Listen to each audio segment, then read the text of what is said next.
the show. You're one-on-one with Wes the Sports Guy here on YouTube, BitChute, Rumble, and Odyssey, and online all the time at westhesportsguy.com. If you want to get links to those video sites and all the social media links for yours truly, Wes the Sports Guy, you can go to westhesportsguy.com. Make sure you bookmark that site. The Stanley Cup playoffs are just around the corner.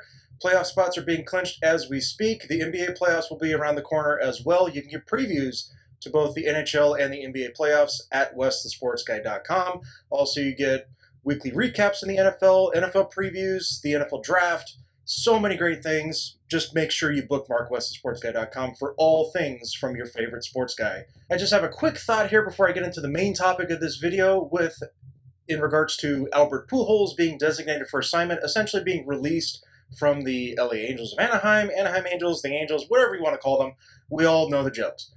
Point being is that this was going to be his last year regardless, being with the Angels. So going into this season, I as an Angel fan knew this was going to be his last season with the Angels. What I didn't expect is that he was going to get released before June, not even halfway through May.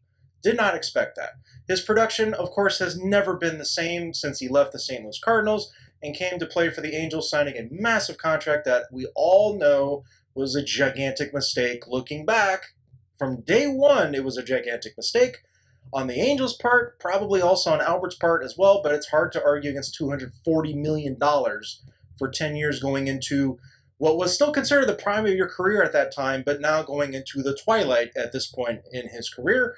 This is probably going to be his last season playing baseball. If he does want to continue going for 700 home runs, I applaud him for that. He can certainly still pursue that. Is it likely it's going to happen the way his production is? Maybe, maybe not. It's still 50-50 up in the air. I don't know if it's going to happen after this year, depending on how his production is with another team. If another team decides to pick him up, he's going to be relegated to DH a lot of times. He could still kind of play first base, not on an everyday basis, obviously. So a lot of questions there. Do I agree with the decision and the awkwardness of how it went down? Not really. It's not ideal. Nobody wanted it to be this way. I certainly didn't think it was going to happen this way. But he never said this was going to be officially his last season playing baseball. So we still don't know. He could still play another season next year, somewhere else. Who knows what's going to happen? Only Albert knows that. But going into this, I have mixed feelings about it. It was a mistake to give him that kind of a contract, although at the time, being the fan that I am with baseball, it was amazing. It was just, you didn't expect it to happen, and it happened. You showed him the money, and he took it. No fault on him. The Angels have only been in the playoffs one time with Albert Pujols on the roster. That is not an indictment on Albert, because the team as a whole has not been great throughout this entire tenure having Albert Pujols. Yes, they have Mike Trout. Now they have Anthony Rendon.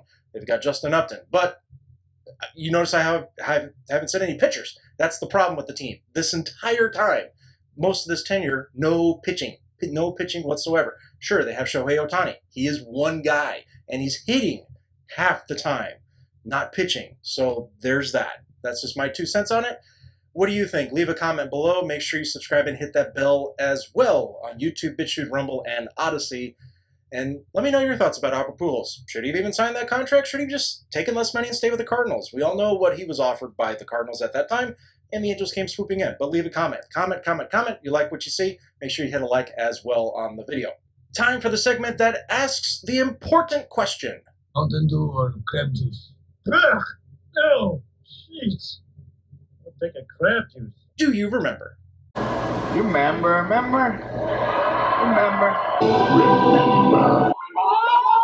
Do you remember Aaron Rodgers being the quarterback for the Green Bay Packers? Now, I know what you're thinking. You're saying, wait a minute, he's still the quarterback for the Green Bay Packers. Why are you asking this question? Well, if you didn't know, Aaron Rodgers apparently does not want to play for the Packers anymore. The story was revealed on the day of the draft for the first round for the NFL, and it was broken by none other than my favorite reporter, heavy sarcasm, Adam Schefter of ESPN. Now, just a quick brief history about Adam Schefter and why I despise Adam Schefter and his reporting skills. He's the guy that released medical information, medical records specifically, about Jason Pierre-Paul back when he was still with the New York Giants, and he had a mishandling of a firework, and he blew off his thumb and I believe another finger. But medical records were released by Adam Schefter at the time when everybody wondered what's going on with Jason Pierre-Paul. Schefter thought it was a good idea to release medical records. Good job.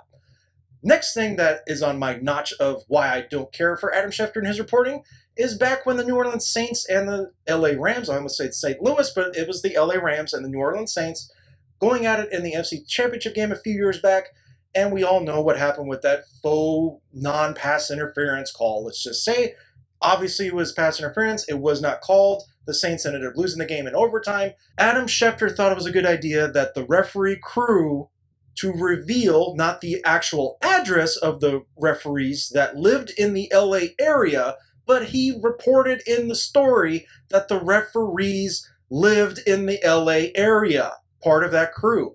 Good job reporting, Adam Schefter. Why the hell would you think that's relevant when there's death threats abound for this referee crew over a freaking football game? Good job, Mr. Schefter. So, to put this into context, Adam Schefter is the one that broke the story the day of the draft. Everybody was hooping and hollering and wondering, how could this be? How could this come out of nowhere? If anybody with half a brain paying attention to the NFL doesn't think Aaron Rodgers is a bit pissed off with the Green Bay Packers just in the last year alone, you have been living under a rock. Because what happened in the 2020 draft with the Green Bay Packers in their first round pick, they took a quarterback. Not only that, they traded up to draft the quarterback, Jordan Love out of Utah State. He didn't see a single snap. I believe he didn't see a single snap last season because guess what happened? Aaron Rodgers had an amazing NFL MVP caliber season, winning it for the Green Bay Packers, getting to the NFC title game, which in the NFC title game was not great for everybody for the Packers, but especially the head coach Matt LaFleur, who decided to kick a field goal instead of going for it on fourth down late in the game, thus not getting the ball back ever again for the Green Bay Packers in that, and also the defense for flubbing a basically Hail Mary just before halftime, also losing that game in my opinion because of that Hail Mary. But I digress.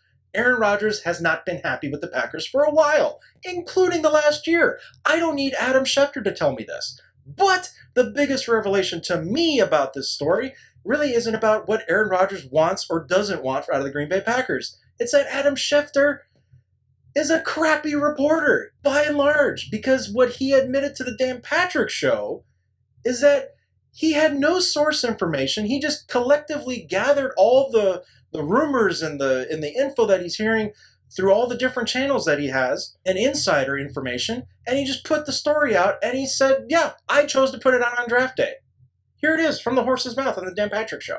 And other people saying that the 49ers called, and I said, how long till it gets out that Aaron Rodgers wants out of me? Is it next week? Is it next when he doesn't show to the OTAs? Is it next month when he isn't?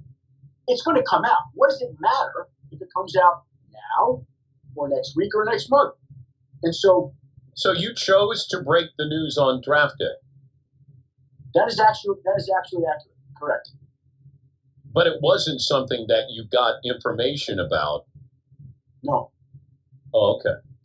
No, and there was nothing that morning that came in. All of a sudden said to me, yeah, he wants out. You should report this. Like, it was going on all off season.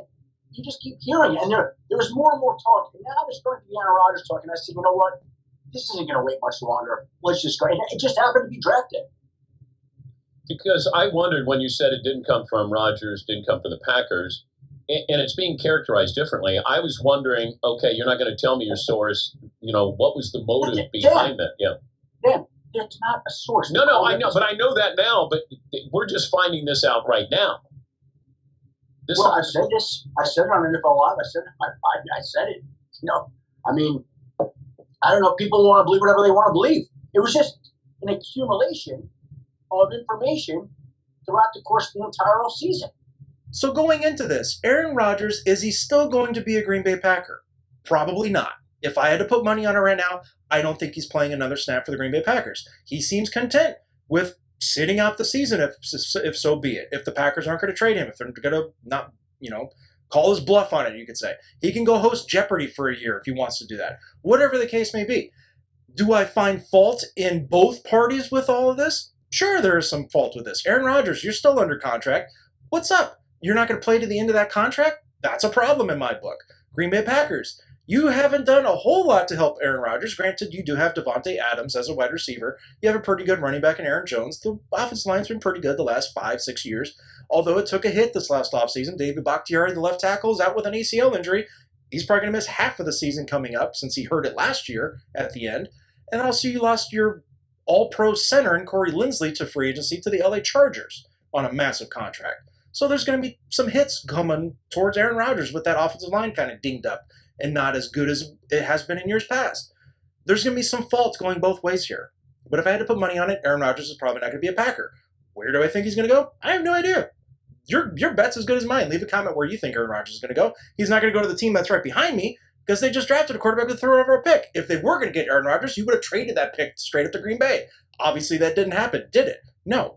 But my biggest thing about this is who broke this story? Adam Schefter. Adam Schefter admitting that he didn't have a direct source for this information. It didn't come as a leak from Green Bay. It really was just all, backstories and rumors and innuendos. Not saying that the story isn't true, because obviously, like I said earlier, it doesn't take somebody with half a brain to figure this out. Aaron Rodgers is pissed. He's not happy. He's that kind of guy that's just never happy unless he wins a Super Bowl, which he does have one to his credit, but he wants more. Call him selfish. Sure. Does the guy want to win? Absolutely. I get that feeling from him every time. Does he get pissed off at the weirdest and most inopportune moments? Sure. He's emotional. He's human, just like all of us. But I have to say, with the way this story broke and the way it played out during the draft, Adam Schefter, that took some balls, my man, to drop this story on your own decision-making, really. And I mean, ESPN's paying you handsomely, I'm sure, but for you to drop this story the day of the draft and say, screw it. This is what I'm hearing. I'm tired of hearing about it, and I'm just going to go with it. I have no direct source. This is just an accumulation of information from different places, and all this stuff going out, this and that, and everybody's trying to, throw things at the wall and make it stick. I'm just going to blast it, and everybody's going to take it for what it was. Adam Schefter, this is an indictment on you, but really this topic's about Aaron Rodgers. He's not going to be a Packer much longer, if I had to put money on it right now, and Adam Schefter's still a crappy reporter. My opinion. Leave a comment below if you agree or disagree. Thank you for tuning in. Make sure you leave a like and subscribe. Hit that bell to get notified when all the latest videos are posted on YouTube, BitChute, Rumble, and Odyssey. Thank you for tuning in. And also, I should say, bookmark WesternSportsGuy.com. Almost forgot that part. But before I leave you with my typical salute, happy Mother's Day to the moms and happy Mother's Day to my mom. Love you. I will be spending the day with you tomorrow. Thank you again for tuning in, and I will see you next time.